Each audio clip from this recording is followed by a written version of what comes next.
Hello, everyone. Welcome to Barca News. It is November 8th, 2023, and there have been a lot of anger in Barcelona in the aftermath of the team's defeat in the Champions League. Also, the prosecutor's office has disagreed with the judge in the Negreira case in regards to prosecuting John Laporta for bribery. And finally, I will tell you about that friendly match that Barcelona are planning with Argentina. We have a lot to discuss, so let's begin.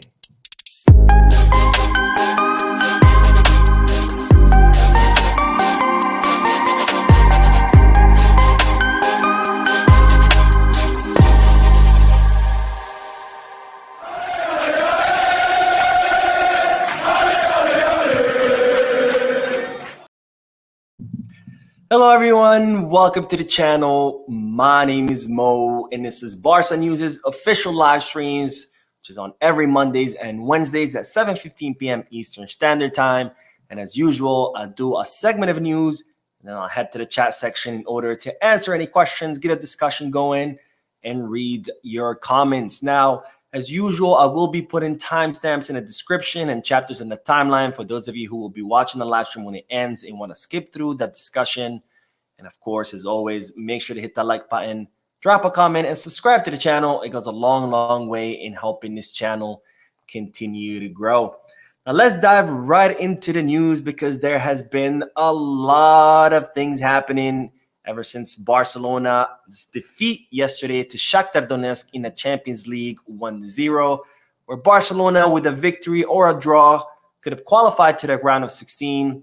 But with their loss against Shakhtar Donetsk, that means that Barcelona are still not yet in the next stages of the Champions League, and they will have to fight for their place in the knockout stages in the two remaining matches against Porto and the Belgian side, Royal Antwerp. Now, one of the problems of yesterday's defeat was that not only did Barcelona squander their chance to qualify into the knockout stages, which is something that Barcelona have not been able to achieve in 2 seasons, but another big problem was that Barcelona have missed out on 2.8 million euros. Now, as I reported previously, when you win in the Champions League, for every victory in the Champions League knockout stage, group stages, you get 2.8 million euros for each victory. So by Barcelona failing to win yesterday against Shakhtar Donetsk, that's 2.8 million euros that Barcelona will not be able to count on. And 2.8 million euros might not sound like a lot of money for a club as big as Barcelona, but given the difficult financial situation, is definitely not ideal. Now, Barcelona have so far made 24 million euros out of the Champions League. It's 15.6 million euros just by participating in the Champions League, and an additional 8.4 million euros from their first 3 victories against Shakhtar Donetsk, Royal Antwerp, and Porto. And had Barcelona won yesterday's match, that would have brought Barcelona's total to around 27 million euros. But instead, the club will go home empty-handed. Now, had Barcelona also won yesterday's match, they would have guaranteed their spot in the knockout stages, and therefore they would have guaranteed an additional 9.6 million euros, because when you qualify to the round of 16, you do get a bonus of 9.6 million euros from UEFA, which is something, again, that Barcelona will not be able to take home. But of course, there's still the chance of qualifying, and there's still the chance of making that 9.6 million euros. Now, speaking of yesterday's match, I do have an update because Ronald Araujo felt some discomfort during the match, and there was a lot of alarms sounding about whether he was injured or not. And well, today, medical exams were conducted on the player, and it has been confirmed that Ronald Araujo is not injured, that he only suffered a discomfort, so he will not be out for the upcoming matches. Now, another thing that I would like to discuss about the Champions League defeat yesterday is that with yesterday's defeat, Xavi Hernandez has continued his bad record in Europe, because ever since Xavi Hernandez took over the team, he has played a total of 20 matches in Europe, whether it's the Champions League or Europa League. And out of the 20 matches, he's only been able to win 7. He has drawn in 6, and has also suffered 7 losses. So not a good record for Xavi Hernandez in Europe.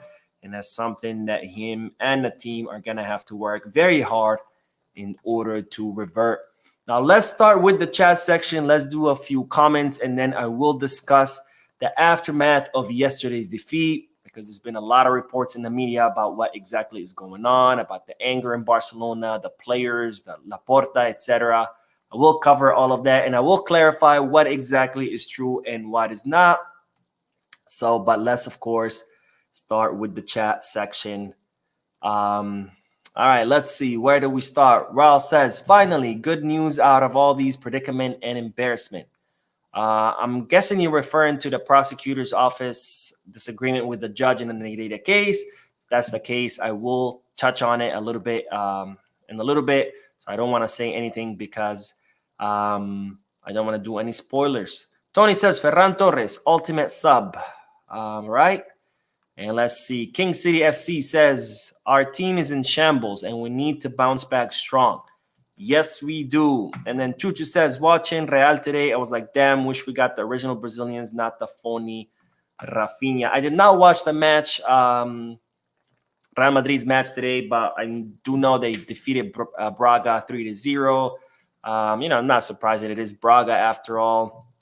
But yeah, I mean, I would have preferred Rodrigo over Rafinha any day. I don't know about Vinicius, because Vinicius, as talented as he is, unfortunately, his talent gets completely overshadowed by the way he behaves. But I would have definitely rather Rodrigo any day of the week over Rafinha. And even Vinicius, I think, with his bad attitude, I still would have preferred him over Rafinha as well.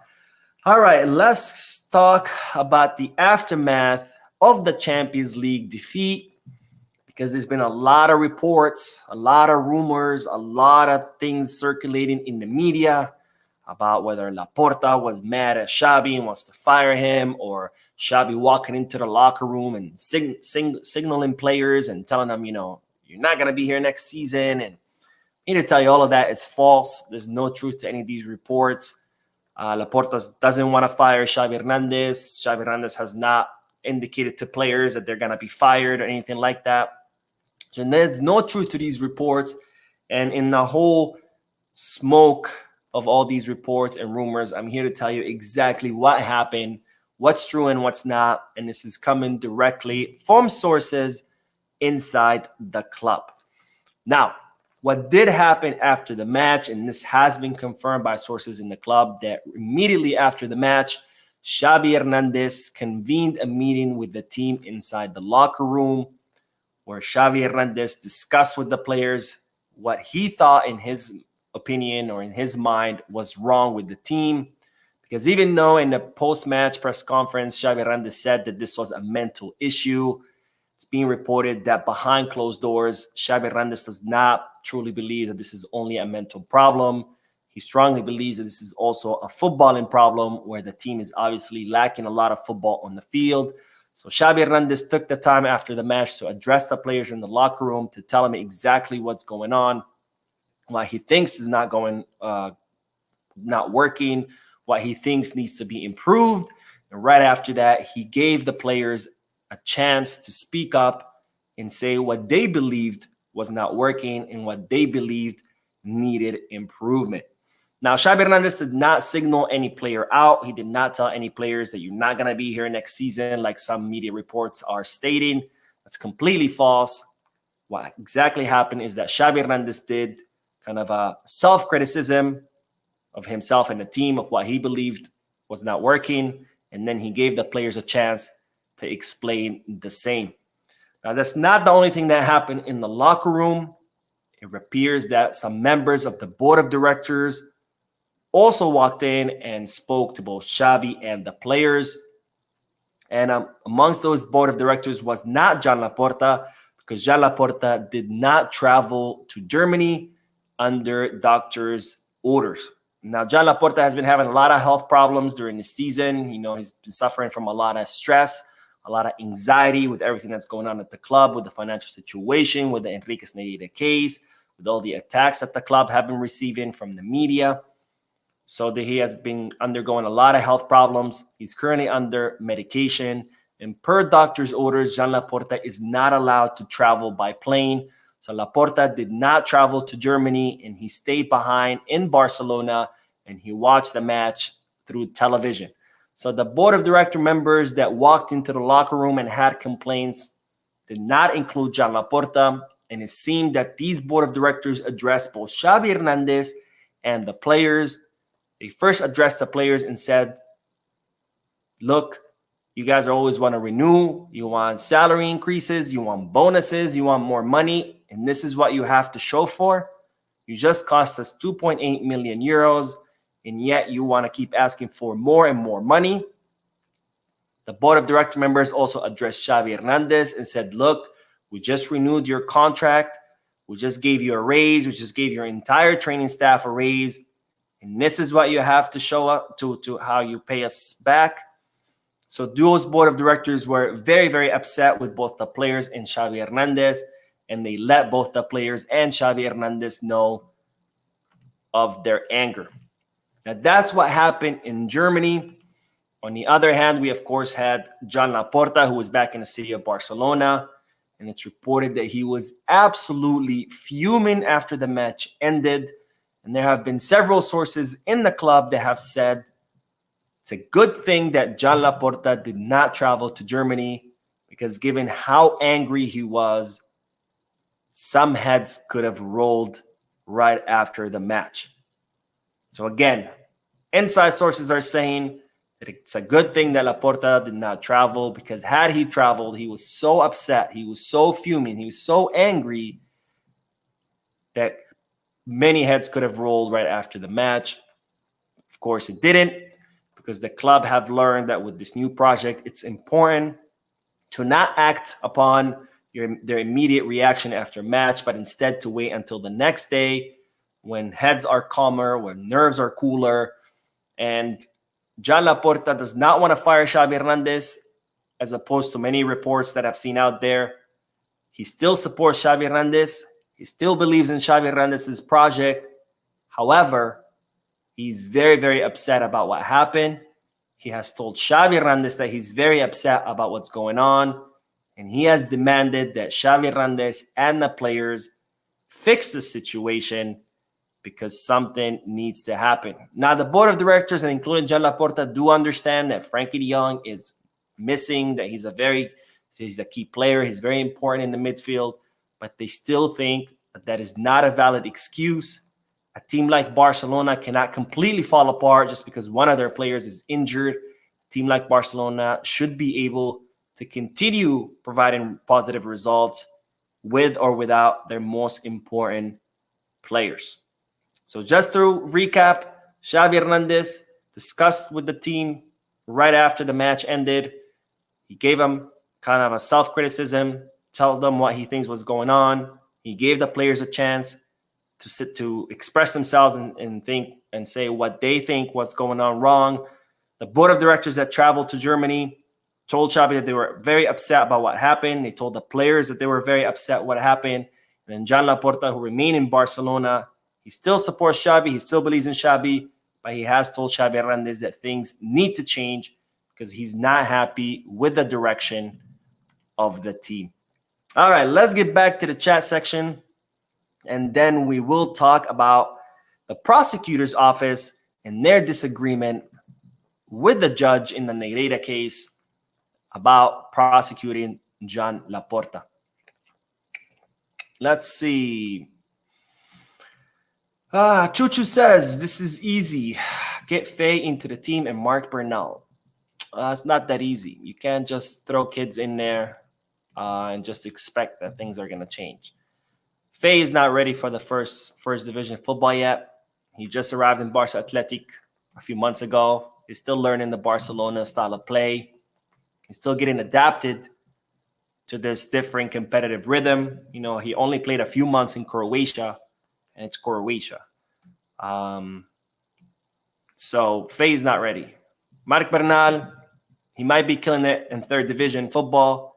Does not mean he's ready to just step up and be a starter. I mean, look at Lamine Yamal. Lamine Yamal is an exception. He's one of those players that comes once a generation, right? Extremely talented player, and even him cannot just, jump in and just start making things happen because it takes time. These kids need to adapt to their new competitive level. You know, first division is completely different than third division. They need to adapt to this new speed.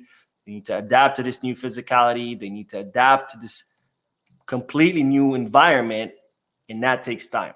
So no, it's not as easy as just, oh, bring Faye and Marc Bernal and there we go. Barcelona just won the treble. It's not FIFA. This is real life. Curtis says, I'm not convinced with Xavi. I think I gave him enough time, and he has a very good team now. There's no excuses now for Xavi. I agree. He does have a good team. Things need to change. I'm really looking forward for the international break. Maybe that will help the team reset, but it's not looking good. Richard says, with Barcelona, there are consequences for losing. There will be penal consequences if this keeps up. I don't think penal means people would go to prison. No one's going to prison. So don't worry. Richard says, at this point, not having players due to injuries is no excuse. We have enough talent to be better than this trash they've been feeding us. 100% agree. And that's exactly what Laporta's sentiment, or the board of directors' sentiment, is that, yes, they understand that Frankie de Jong is out, but that's still not an excuse. A team as big as Barcelona have to be able to function without, one player, right? All right, let's get back to the news and let's talk about the Negreira case, because today it was reported that the prosecutor's office has completely disagreed with the judge in the Negreira case in regards to prosecuting Jean Laporta for bribery. Now, let's recap real quick. But the judge who's in charge of the investigation, his name is Joaquin Aguirre. He's the one who has been overseeing the investigation of Barcelona in regards to corruption in sports, because they were paying Enriquez Negreira, the former referee and the former vice president of the committee of referees, as a consultant for the club.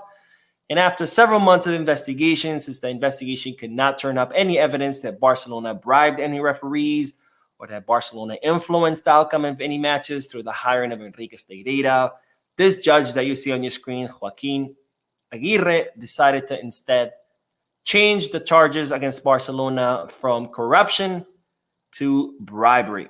Now, when it comes to bribery, all you need to show is that there was money paid to a civil servant. So in this case, all they have to prove is that Barcelona paid Enriquez Negreira. That's it. They don't have to show why Barcelona paid him. They don't have to show whether Barcelona influenced the outcome of matches, or that they bribed referees, or that they tried to bribe referees. All they have to show is that they paid Enriquez Negreira some money.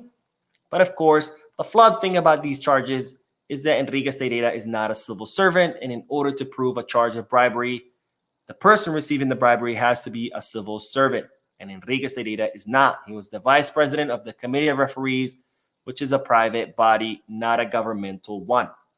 Now, another thing that happened with this judge, who seems to be playing legal gymnastics and bending over backwards just so he can find something to stick it to Barcelona. What he did also, he interpreted the statutes of limitation differently. See, the statute of limitation for bribery is 10 years. It's 2023 right now. If you go back 10 years, that's 2013. So that would allow the prosecutor's office to charge Barcelona for anything that happened from 2013 until now. That allows the police to investigate anything that happened from 2013 till now. And that, of course, excludes Jean Laporta's first presidency, because Jean Laporta ruled until 2010.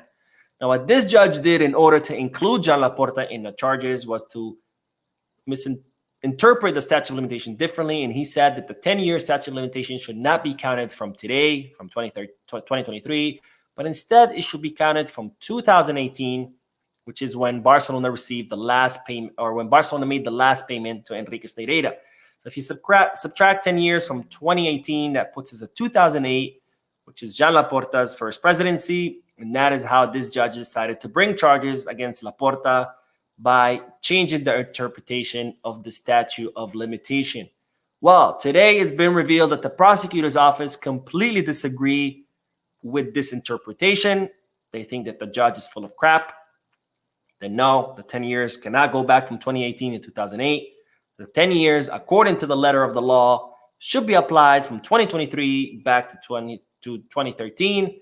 which would exclude John Laporta's first presidency.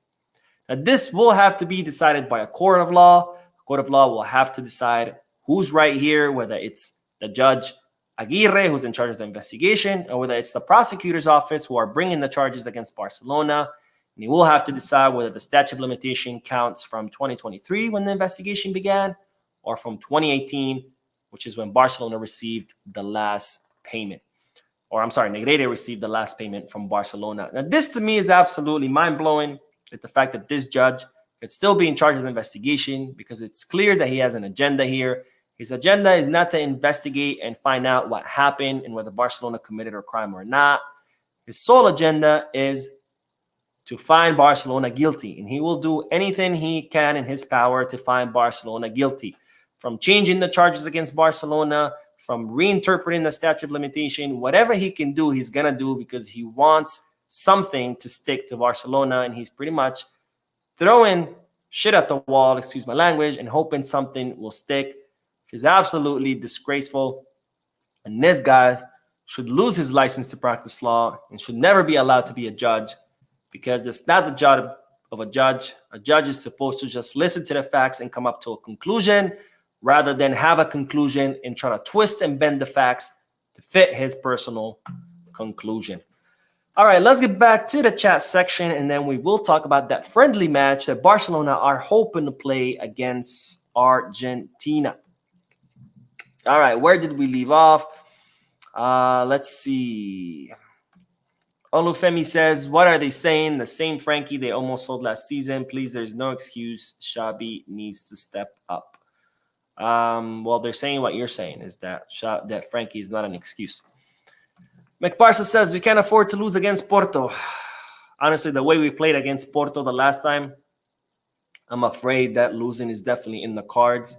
Hopefully not. Hopefully the team bounced back and we play much better. But the way we played against Porto the first time, we definitely won by luck.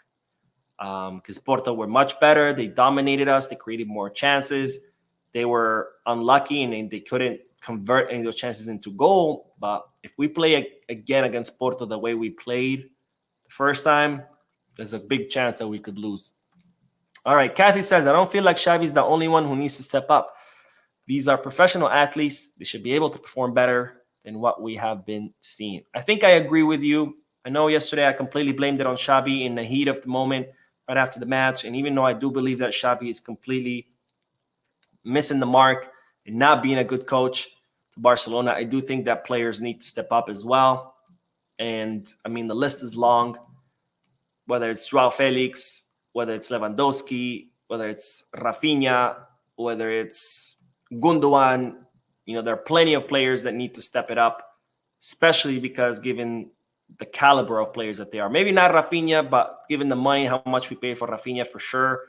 But given the caliber of players like Lewandowski, of João Felix, João Cancelo, Gundogan, these are, world-class players, and they need to start acting more like it. They need to step up more. But definitely a lot of the fault also lays in Xavi. I'm not excusing Xavi, but I do agree with you. Marek says, why did we buy Rafinha? He doesn't make sense. I've been asking that question since last season, but everybody kept calling me a hater, and then I was a Rafinha hater, and that I was obsessed with Rafinha, and that I didn't know what I was talking about, and, well, here we are. Season later, and finally people are seeing what I was seeing, but apparently last season I was crazy. So I've been asking myself the same question. I always thought that Rafinha is not Barca level, but apparently I was the crazy one for thinking that. Bleacher Boy says, I have been saying Xavi out from last season and the beginning of this season, and I'm still saying it, but you told me to give him time. Cool. Skinny says, problem is who comes after Xavi? The Zerbi is good, but he don't have big club experience. Some says Ten Hag, but he's as clueless as Xavi. I don't know if Ten Hag is clueless. I think he's not being given the proper time at Man United. I think if he had more time, he could perhaps revert things around. Or who knows, maybe Man United is just a lost club. But I don't think Ten Hag is clueless. Absolutely not. McParsa says, the reason why I said this is because goal difference is no longer in our favor. So goal difference now doesn't count as much. It's more about whether you won or lost against that opponent. So goal difference is not as important as it used to be. All right, let's get back to the news because there are talks that Barcelona want to organize a friendly match against Argentina. Yes, you heard that correctly, against Lionel Messi's Argentina. Now, we all know that Barcelona have been having a lot of financial difficulties, and part of this, Barcelona's way to get out of these problems or solve the financial issues is to find different ways to make more revenue and increase the club's revenue. And one way has been friendly matches. Of course, I told you about Barcelona planning a friendly match in December against Club America in Dallas, Texas.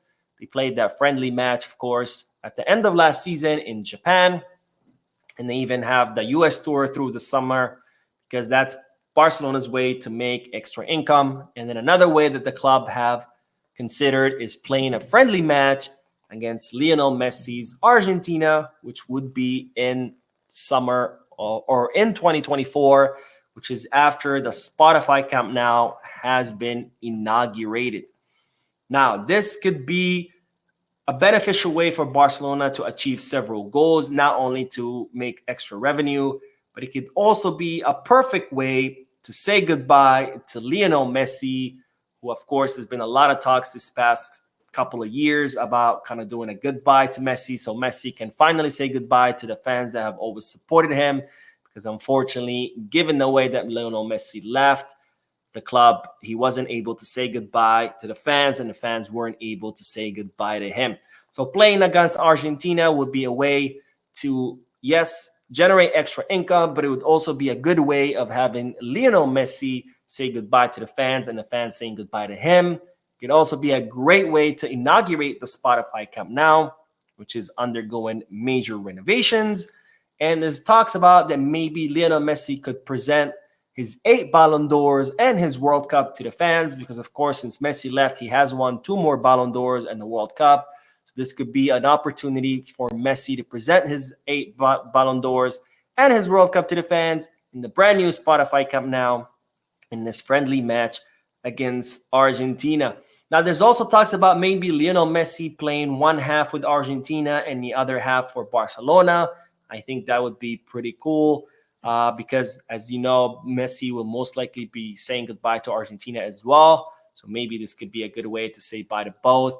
But there is talks about him maybe playing for both teams, one half for each.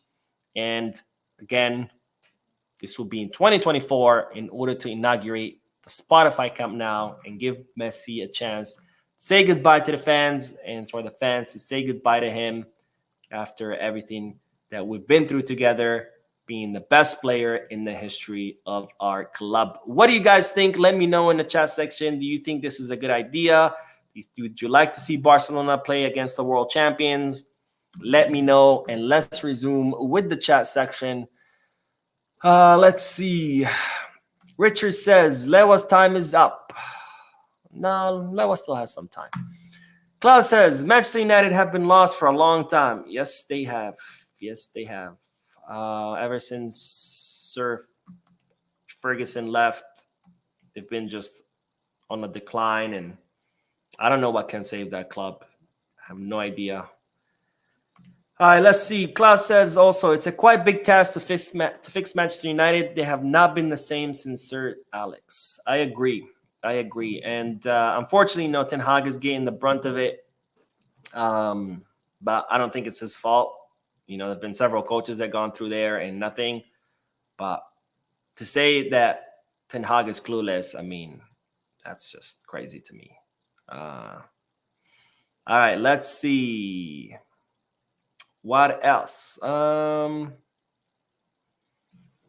Richard said, at this point, not having players due to injury is no excuse. We have enough talent to be better than this. Oh, actually, I had already read it. That's why it's highlighted. Let's see. What else? This thing just moved on me, so I have no idea where did we leave off. There we go. Okay, Bleacher Boy says, I would love to see Messi get to say goodbye. Same. I would actually love to be at the stadium and watch that. I mean, Barcelona versus Argentina would be really cool. Okay. One more comment, and then we'll do the last bit of news. And McParson says Xabi shouldn't have let Ansu go. So it wasn't Xabi that it was more of a player decision. Ansu wanted to leave. He asked to leave because he wanted more minutes, and he knew that he wasn't going to get it at Barcelona. With Ferran Torres, who had just hit his form finally, with Lamine Yamal, who had just risen to prominence, with Joao Felix, who was about to sign. He figured that he wasn't going to be able to get minutes, so he asked to leave. And Marek, thank you so much for the donation. Says Mo, who would you want it as next coach? That is a very difficult question. Now, are we talking about who would I want after Xabi, or who would I want it in place of Xabi? Now, after Xabi, I would love to see Mitchell, Girona's coach.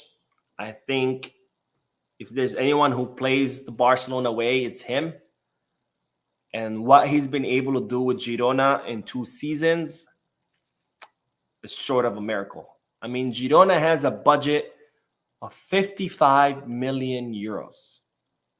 Just 55 million euros. That's their entire budget for all their players. And with such a small budget, Mitchell has been able to build such a successful project where they're currently sitting first in La Liga. I mean, that to me is absolutely mind-blowing. I mean, 55 million euros is not even Barcelona's toilet paper budget. So what he has done with such a small budget, with such a small team, is nothing short of a miracle. All right, let's see. All right, let's get back to the news. We'll do one little segment of news, and then we will end it, or I'll do a few more comments, and then I'll end it. But Gerard Pique has given an interesting interview where he discussed, several topics. But one of the topics that he did discuss was the possibility of him becoming president of Barcelona. And he finally, for the first time, kind of like addressed it, because before there's been a lot of rumors about him running for president in the future, but nothing confirmed.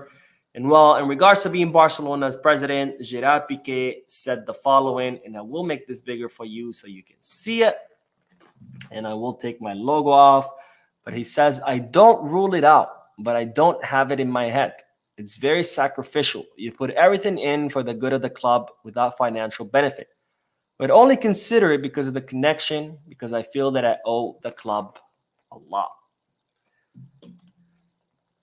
So not completely saying yes, he wants to, but also not completely closing the door. Now, in previous instances, when Pique has been asked whether he wants to be president, he's always said no. More recently, after he retired, they asked him if he wanted to be president. He said that, he was too focused on the Kings League, on running his businesses, that no. This is the first time where he's saying, yeah, not right now, but that could happen in the future. So not completely confirming it, but also leaving the door a little bit open to the possibility of him being president in the future, which I thought is interesting because, again, it's the first time he's ever left the door open. Before, he's always said no, but now giving everyone a little bit of glimmer of hope. Maybe not hope, because I don't care if he runs or not, but, kind of leaving the door open to Pique perhaps becoming the president. Now, I do want to hear from you guys. Would you like to see Gerard Piqué as the president? You think he would do a good job? If you had the chance, because of course you can't unless you're a club member, but if you had the chance to vote, would you vote for him? Let me know in the chat section. And speaking of the chat section, let's head back to it. We're all done with the news, but let's do a few more comments and then we will wrap it up. Lamar says, Mo, can you dedicate one segment to give us details on Xavi coaching team and the staff members we never give thanks to? I don't understand your question. If you can clarify it, I'll read it. I'll read your new comment and then see what we're talking about. Triple X says, nah, Xavi better. Circumstances in some predicament, the players aren't playing what Xavi wants.